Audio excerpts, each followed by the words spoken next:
Hey, good morning to everybody and a happy Friday to everyone. It's 9 a.m. I'm running a little late today. Um, I wanted to talk about Trump, Trump supporters, and the importance of having an honest person, or at least as honest as possible, in the White House. Um, Looking back to, I think it was around 2017 or 2017, Trump's interaction with the Department of Environmental Protection. I remember the site being taken down. I keep a close. I have links to that site. I go there often. My father was associated with the DEP.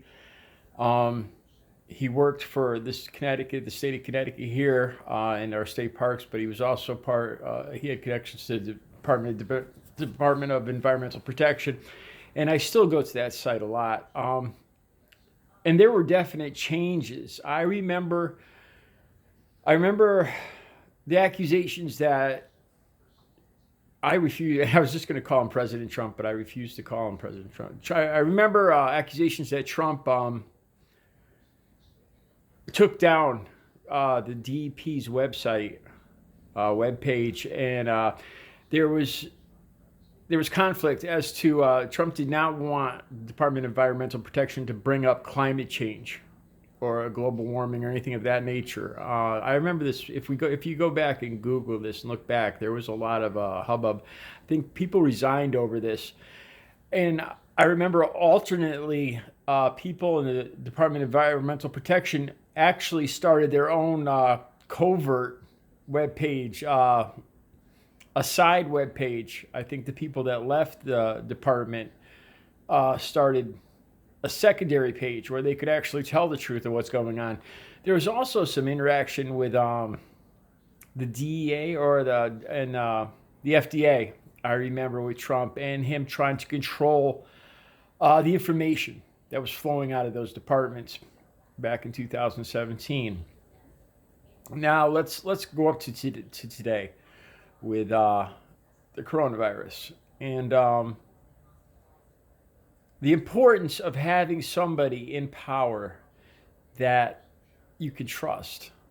Um, I was reading another article talking about the psychology of Trump, the people that support Donald Trump, in the fact that they know that he's not telling the truth, but they don't care. It was it was an article dealing with the psychology, like I was saying, of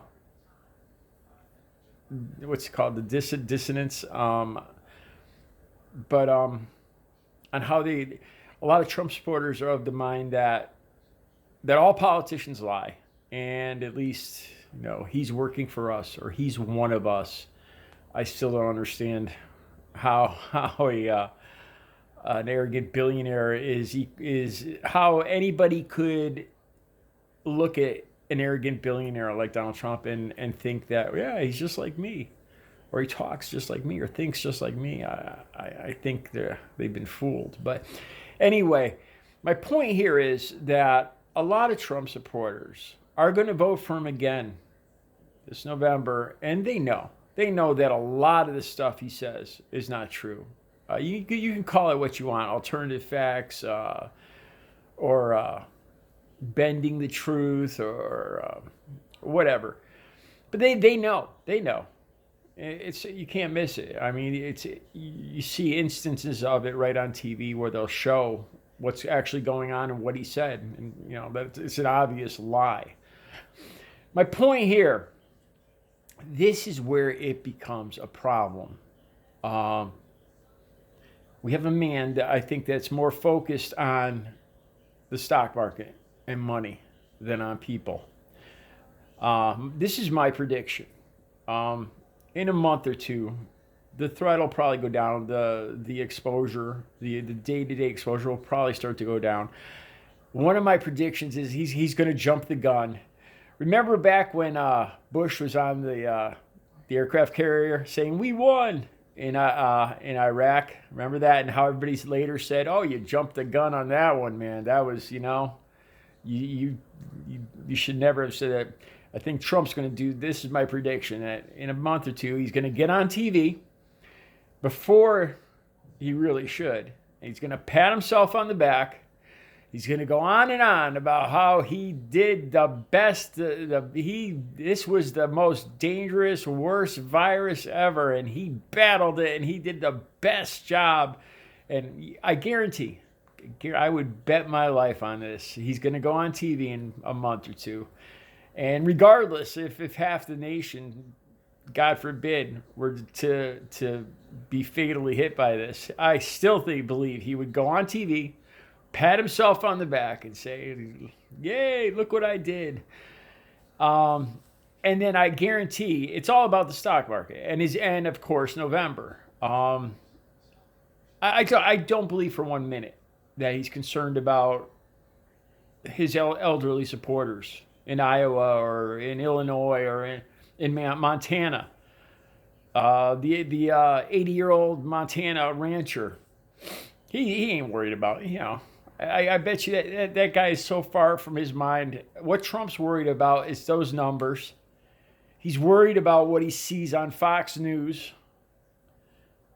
And he's worried about losing the vote or being blamed for the virus or the stock market crash. That's all he's concerned about. And I believe, and see, this is where I think it gives, at least me and people I know, it gives us a sense of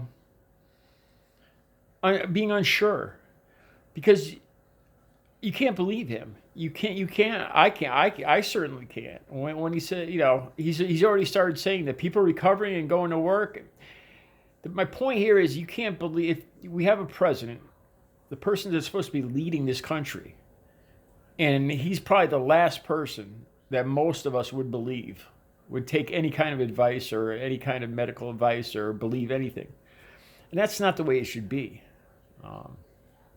A leader is somebody that should reassure you, relieve anxiety, move in ways to protect and help the civilians, the people of this country.